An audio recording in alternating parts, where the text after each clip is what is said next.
हाय दोस्तों, आपका PM study centre में बहुत बहुत स्वागत है। तो चलिए आज की इस वीडियो में हम क्लास 12th इंग्लिश, जिसमें हम सेक्शन डी लिटरेचर में आज हम प्रोज के महत्वपूर्ण क्वेश्चन आंसर को देखेंगे, जो कि बोर्ड एग्जाम में पूछे जाते हैं और इस वर्ष भी बोर्ड एग्जाम में पूछे जाएंगे। तो चलिए आज के इस वीडियो को शुरू करते हैं।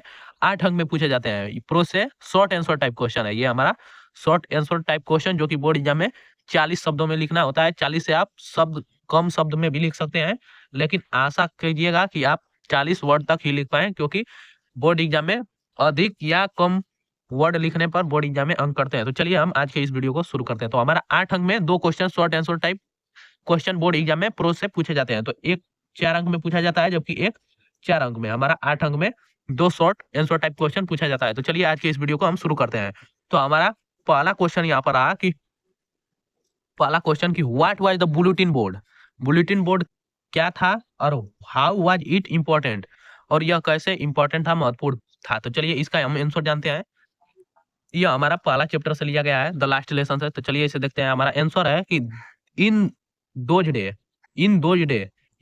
The bulletin board was fixed at the main covered place and was the only medium to convey the message and news to the common मास।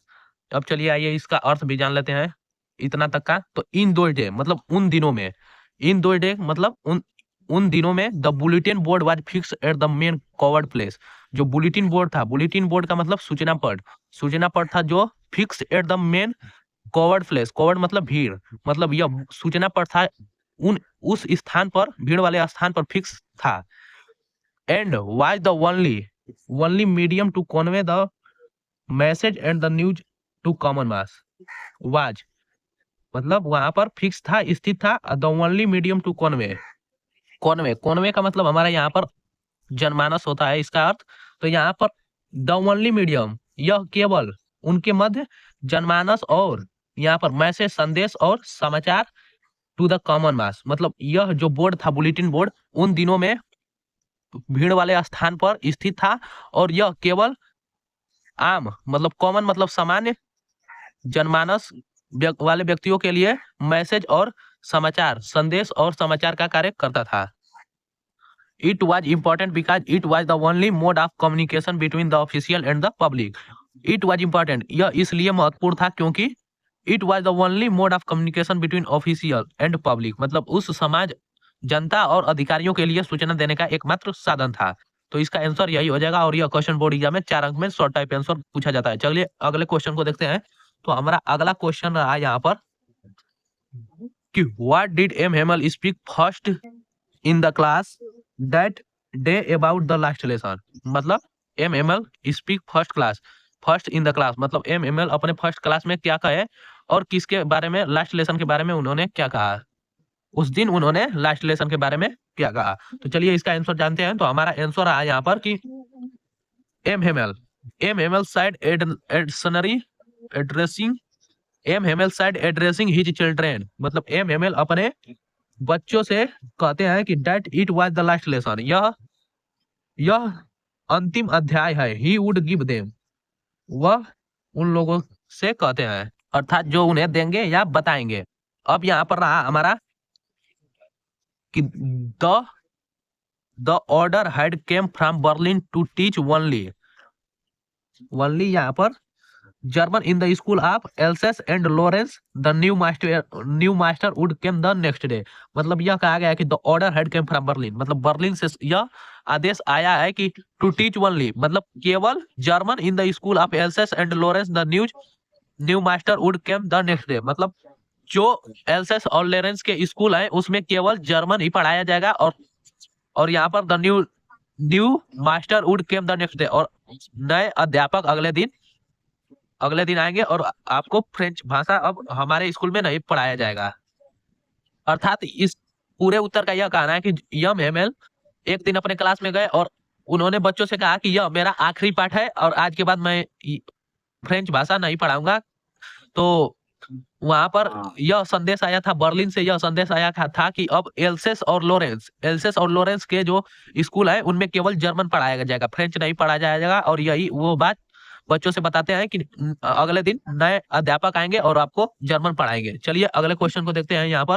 तो अगला हमारा क्वेश्चन यहाँ पर रहा कि व्हाई डिड एनिस जंग, व्हाई डिड एनिस जंग आस्क साहेब, ये हमारा बी है Saheb, Saheb about the school, what was its impact on Saheb. तो इसका अर्थ हो जाएगा कि एनिस जंग ने साहेब से स्कूल के बारे में क्या पूछा, क्यों पूछा, वाई क्यों पूछा, और इसका साहेब पर इम्पैक्ट मतलब प्रभाव क्या पड़ा है, साहेब पर इसका प्रभाव क्या पड़ा। चलिए आइए इसके आंसर को जानते हैं। तो इसका आंसर रहा हमारा कि एनिस जंग आस्क्ड साहेब, मतलब एनिस जंग साहेब से पूछती है कि about the school, because school के बारे में, बिकॉज मतलब क्योंकि the wanted to knew about the intention of Saheb regarding study at the author offer Saheb immediately got ready to join the school। अर्थात एनी जंग आस्क्ड साहेब, एनी जंग साहेब से पूछती है अबाउट द स्कूल, मतलब उसके स्कूल के बारे में, बिकॉज क्योंकि he wanted to knew about the intention of Saheb regular study, क्योंकि वह साहेब के रेगुलर स्टडी और इंटेंशन के बारे में वह जानना चाहती थी। अब यहाँ पर एट द ऑथर ऑफर साहेब, और यहाँ पर कवित्री प्रस्ताव देती है साहब के लिए कि immediately got ready to join, प्रयास देती हैं स्टडीज के बारे में, वह साहब को प्रस्ताव देती हैं, जिससे यहाँ पर Saheb immediately got ready to join the school, Saheb तुरंत ही स्कूल को ज्वाइन करने के लिए तैयार हो जाता है। अगला हमारा प्रश्न रहा चौथा नंबर प्रश्न कि what does the bangles, bangle मतलब चूड़ी, symbolise, what is the role of bangle, मतलब जो ये चूड़ी है वो किसका प्रतीक है, सिंबलाइज, और यहाँ पर what is the role of bangle, मतलब चूड़ी का नियम क्या है। तो चलिए इसका आंसर देखते हैं कि the bangle symbolise of Indian women suhag, मतलब जो चूड़ी है वो इंडियन वोमेन मतलब भारतीय औरतों का यहाँ पर सुहाग का प्रतीक है। The bangle maker of Firozabad produce the largest quantity of bangles in the country and export bangle to all over world. तो इसका अर्थ हो जाएगा the bangles maker of Firozabad, मतलब फिरोजाबाद के चूड़ी बनाने वाले प्रोड्यूस द लार्जेस्ट क्वांटिटी, मतलब बहुत ही अत्यधिक मात्रा में चूड़ियां उत्पन्न करते हैं, of the bangles in country, अपने देश में बहुत सारे मात्रा में चूड़ियां बनाते हैं, और and export bangles to all over world, और पूरे संसार में इसका निर्यात करते हैं। एक्सपोर्ट मतलब निर्यात करते हैं। अब चलिए अगला हमारा प्रश्न रहा कि where was the pool and what opportunity did it offer. Where was the pool मतलब पुल कहाँ था, and what opportunity did it offer मतलब इसने क्या प्रस्ताव प्रदान किया, पारित किया। तो चलिए इसके आंसर देखते हैं। तो इसका आंसर रहा हमारा कि the pool was at the YMCA in Yakima river on it of offering the opportunity learn swimming. जो पुल था वो YMCA in Yakima river on the, मतलब जो यह हमारा पुल था, ताल था, वह YMCA याकिमा रिवर के मतलब नदी के तट पर था। It of offering the opportunity learn swimming, और यह स्विमिंग सीखने के लिए मतलब तैरना सीखने के लिए प्रस्ताव दिया। William Douglas wanted to join pool, his mother continually warned him about the deepness of the river।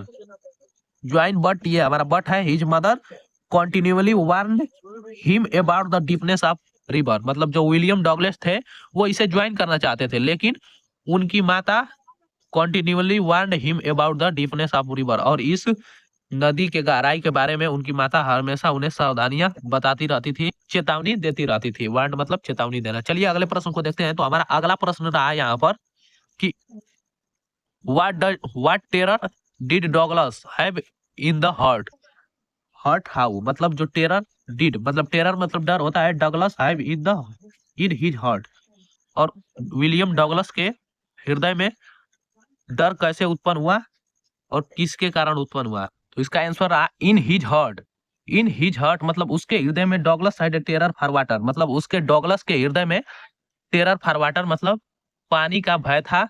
When he was about 3 or 4 year old, मतलब जब वह केवल 3 और 4 वर्ष का था। एट द कैलिफोर्निया बीच, मतलब वह कैलिफोर्निया बीच पर गया। He was with his father, उसके साथ उसके पिता गए। एंड ही वेव, वहां के जो लहरें थी, knocked him down and swept over him, मतलब लहरों ने उन्हें वहां पर knocked मतलब नीचे गिरा दिया, him down and swept over him, और वह नीचे सो गया बीइंग ए लिटिल चाइल्ड, उस समय वह एक छोटा बच्चा था, और ही बिकेम फियरफुल, इसलिए उसके हृदय में पानी का डर बढ़ गया, पानी का डर भर गया। तो यही था कि जब वह डॉगलस के हृदय में पानी का भय था, और जब वह केवल 3 से 4 वर्ष का था, तो वह अपने पिता के साथ कैलिफोर्निया बीच पर गया, और वहां पर उन्होंने उसे लहरों ने वहां पटक दिया, और वह नीचे भूमि पर सो गया। बिग ए लिटिल चाइल्ड, उस समय वह एक छोटा बच्चा था, ही बिकेम फियरफुल, और वह डर से भर गया। चलिए अगला प्रश्न देखते हैं। तो हमारा अगला प्रश्न यहाँ पर रहा, प्रश्न अगला हमारा 7वां प्रश्न रहा यहाँ पर कि व्हाट हैड हैपेंड इन दिसंबर 1916 इन लखनऊ, मतलब वह घटना क्या घटी दिसंबर 1916 को लखनऊ में घटना क्या घटी थी। तो दिसंबर 1916 इन लखनऊ, दिसंबर 1916 लखनऊ में there was organised the annual convention of the Indian National Congress party, मतलब उस वार्षिक कन्वेंशन मतलब सम्मेलन में इंडियन मतलब भारतीय कांग्रेस पार्टी का सम्मेलन हुआ था 1916 लखनऊ में, भारतीय कांग्रेस पार्टी का सम्मेलन हुआ था। इन दैट कन्वेंशन मतलब उस सम्मेलन में there were 2301 delegates and many visitor, उसमें 2301 डेलीगेट्स, डेलीगेट्स का मतलब प्रतिनिधि, और मेनी विजिटर मतलब अनेकों दर्शक थे। तो 1916 में लखनऊ में भारतीय कांग्रेस पार्टी का सम्मेलन हुआ था, अधिवेशन हुआ था, वार्षिक सम्मेलन हुआ था, जिसमें 2301 प्रतिनिधि और बहुत सारे दर्शक उपस्थित थे। चलिए अगला प्रश्न देखते हैं। अगला हमारा प्रश्न रहा 8वां प्रश्न की हुआ Rajkumar Shukla, what was his speciality, मतलब राजकुमार शुक्ला कौन था और उसकी विशेषता क्या थी। तो इसका आंसर हो जाएगा Rajkumar Shukla was a peasant looking like any other peasant in India. जो राजकुमार शुक्ला था वह एक पीसेंट मतलब किसान होता था, जो कि भारत के अन्य दूसरे किसानों की तरह दिखाई देता था। पुअर एंड इमिकेटेड फ्रॉम चंपारण, वह गरीब और इमिकेटेड था, मतलब दुबला पतला इंसान था। ही वाज इलिटरेट बट रिसोल्ट, वह न तो पढ़ा लिखा था और न ही वह पढ़ा लिखा कम था, मतलब अनपढ़ था। इलिटरेट मतलब अनपढ़, बट रिसोल्ट मतलब वह एक दृढ़ निश्चयी था। Different from other peasant in this means, मतलब उन किसानों के बीच वह एक भिन्न किसान था, क्योंकि वह अनपढ़ और दृढ़ निश्चयी, मतलब जो ठान लेता था वह एक बार उसे कर ही मानता था। तो राजकुमार शुक्ला एक किसान था, जो कि भारत के अन्य सभी किसानों की तरह एक किसान था। वह गरीब और दुबला पतला था, जो चंपारण से था। ही वाज इलिटरेट, वह अनपढ़ था, और रिसोल्ट निश्चयी था, different from the other peasant in this means.